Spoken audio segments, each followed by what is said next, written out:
আগের ভিডিওতে আমি আলোচনা করছিলাম বোরের পরমাণু মডেল নিয়ে। সেখানে তোমরা জানতে পেরেছো বোরের স্বীকার্যগুলি সম্পর্কে। 1913 সালে বোর তার এই পরমাণু মডেল প্রকাশ করেন। আর সেই বছরই বিজ্ঞানী মোজলে এক্স-রে নিয়ে পরীক্ষা করার সময় আবিষ্কার করলেন প্রোটনের সংখ্যা নির্ণয় করার পদ্ধতি। দেখা গেল প্রত্যেক মৌলের পরমাণুতে নির্দিষ্ট সংখ্যক প্রোটন আছে, আর ওই পরমাণুকে নিস্তড়িত রাখার জন্য ঠিক একই সংখ্যক ইলেকট্রন নিউক্লিয়াসের চারদিকে নির্দিষ্ট কক্ষপথে ঘুরছে। এবার হাইড্রোজেন হলো এমন একটা পরমাণু যার মধ্যে ছিল একটি মাত্র প্রোটন। তাহলে কটা ইলেকট্রন থাকবে বলো তো? ঠিক ধরেছো, একটা ইলেকট্রন থাকবে। আর এই ইলেকট্রন ছিল খুবই হালকা। কত হালকা? একটা ইলেকট্রনের ভর প্রায় 9.1 ইন্টু 10⁻³ কেজি।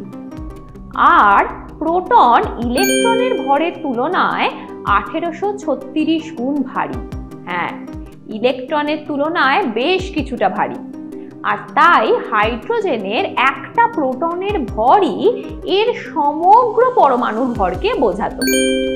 তখন একে একক ভর হিসাবে ধরা হতো, আর এভাবেই যে কোনো পরমাণুর ভর মাপা হতো। যতগুলো প্রোটন তত একক ভর। কি বুঝতে পারলে তো? এই পদ্ধতিতে পরমাণুর ভর মাপা শুরু হলো। যেমন ধরো কার্বনে ছিল 6টা প্রোটন, তাহলে ইলেকট্রন কটা থাকবে বলতে পারবে? একদম ঠিক, ইলেকট্রন থাকবে 6টা। আচ্ছা, এবার বলো তো, তাহলে কার্বন পরমাণুর ভর কত হবে? খুব সহজ, 6 একক, তাই তো? বিজ্ঞানীরাও তাই ভাবছিলেন, কিন্তু সবকিছু এতটা সহজ ছিল না। পরীক্ষা করে দেখা গেল কার্বন পরমাণুর ভর দাঁড়াচ্ছে 12 একক, আরো 6 একক বেশি। এটা কিভাবে সম্ভব? ইলেকট্রনের ভর তো নগণ্য, সমস্ত ভর তো প্রোটনেরই।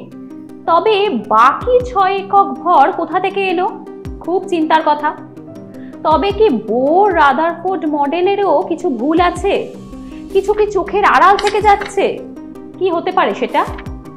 কেটে গেল বেশ কিছু বছর, কিন্তু এই প্রশ্নের কোনো উত্তর পাওয়া গেল না। অবশেষে রাদারফোর্ড 1920 সালে মতামত দিলেন। তিনি বললেন এক কল্পিত কণার কথা, যার ভর প্রোটনের ভরের সমান, কিন্তু আধান নেই। আর তাই এতদিন তার অস্তিত্ব বোঝা যায়নি। রাদারফোর্ড এই নিস্তড়িত বা নিউট্রাল কণার নাম দিলেন নিউট্রন। তিনি আরো বললেন যে এই নিউট্রন কণা নিউক্লিয়াসের মধ্যে থাকে প্রোটনের সাথে। তবে মনে রেখো, এই ধারণা কিন্তু সম্পূর্ণ কাল্পনিক, এর কোনো প্রমাণ তখনও পাওয়া যায়নি। নিউট্রন যেন সব প্রশ্নের উত্তর দিয়ে গেল, কিন্তু থেকে গেল কল্পনায়। এরপর তেজস্ক্রিয়তা নিয়ে চলছে আরো অনেক পরীক্ষা। 1932 সালে জেমস স্যাডউইক বেরিলিয়াম ধাতুকে আলফা কণা দ্বারা আঘাত করে আবিষ্কার করলেন আরো একটা কণা স্রোত। তবে এই কণা কিন্তু বাকিদের থেকে আলাদা। কোনো রকম তড়িৎ ক্ষেত্র একে প্রভাবিত করতে পারল না। অর্থাৎ এই কণা স্রোত ধনাত্মক বা ঋণাত্মক কোনো পাতের দিকেই বেঁকে যায়নি। তার মানেটা কি জানো? কণাটা আসলে নিস্তড়িত। কি হতে পারে এই কণা? তবে কি এটাই সেই নিউট্রন, রাদারফোর্ডের কল্পনার সেই কণা, যা পরমাণুর পাজলকে সলভ করতে পারে? আরো পরীক্ষা নিরীক্ষার পর প্রমাণিত হলো যে এই কণার স্রোত আসলে নিউট্রন কণার সমষ্টি। রাদারফোর্ডের মতের সত্যতা এবার পরীক্ষার দ্বারা প্রমাণিত হয়ে গেল। তার মানে কার্বনের নিউক্লিয়াসে 6টা প্রোটন আর 6টা নিউট্রন আছে। আচ্ছা, তবে হাইড্রোজেনের ক্ষেত্রে তাহলে কি হয়েছিল? ওর ক্ষেত্রে তো পরীক্ষা করে ভর আলাদা পাওয়া যায়নি। তা আসলে সাধারণ হাইড্রোজেনের পরমাণুতে কোনো নিউট্রনই থাকে না, তাই তার ভরও আলাদা হয়নি। তাহলে দেখো, আমরা জানলাম পরমাণুতে থাকা 3 রকমের কণা সম্পর্কে: প্রোটন, নিউট্রন ও ইলেকট্রন। এদের নাম দেওয়া হয় অবপারমাণবিক কণা। চলো তাহলে আরো একবার এই প্রোটন, নিউট্রন আর ইলেকট্রনের বৈশিষ্ট্যগুলো ভালোভাবে বুঝে নেওয়া যাক। প্রথম কণা হলো ইলেকট্রন। আবিষ্কার করলেন থমসন। এর চিহ্ন হচ্ছে স্মল ই। আধানের পরিমাণ -1.6 ইন্টু 10⁻⁻19 কুলম্ব।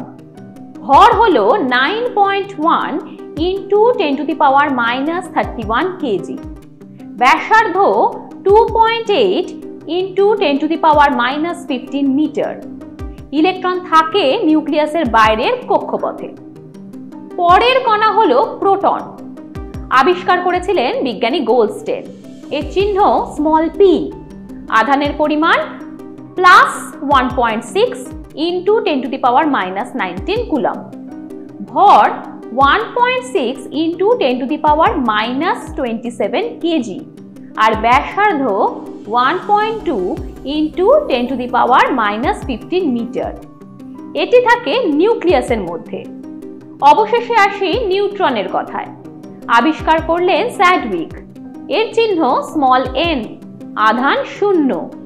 ভর 1.67 ইন্টু 10⁻⁻27 কেজি। ব্যাসার্ধ 1.2 ইন্টু 10⁻⁻15 মিটার। এটিও থাকে পরমাণুর নিউক্লিয়াসে। তাহলে আমরা জানলাম পরমাণুর গঠন সম্পর্কে। স্থির তড়িৎ বল নিয়ে তো তোমরা আগে পড়েছো। তোমরা তো জানো যে সম আধান পরস্পরকে বিকর্ষণ করে আর বিপরীত আধান পরস্পরকে আকর্ষণ করে। আচ্ছা, নিউক্লিয়াসে তো প্রোটন আর নিউট্রন থাকে। নিউট্রন নিস্তড়িত, কিন্তু প্রোটন, তার তো আধান ধনাত্মক। তাহলে বেশি সংখ্যক প্রোটন তো পরস্পরকে বিকর্ষণ করবে। তবে পরমাণুর নিউক্লিয়াসের মধ্যে তারা অত ছোট জায়গায় একসাথে রয়েছে কি করে? বিকর্ষণের জন্য ছিটকে যাচ্ছে না কেন? ভেবেছো কখনো? এর কারণও তোমরা জানতে পারবে। তবে তার জন্য তোমাদের চলে আসতে হবে এর পরের ভিডিও।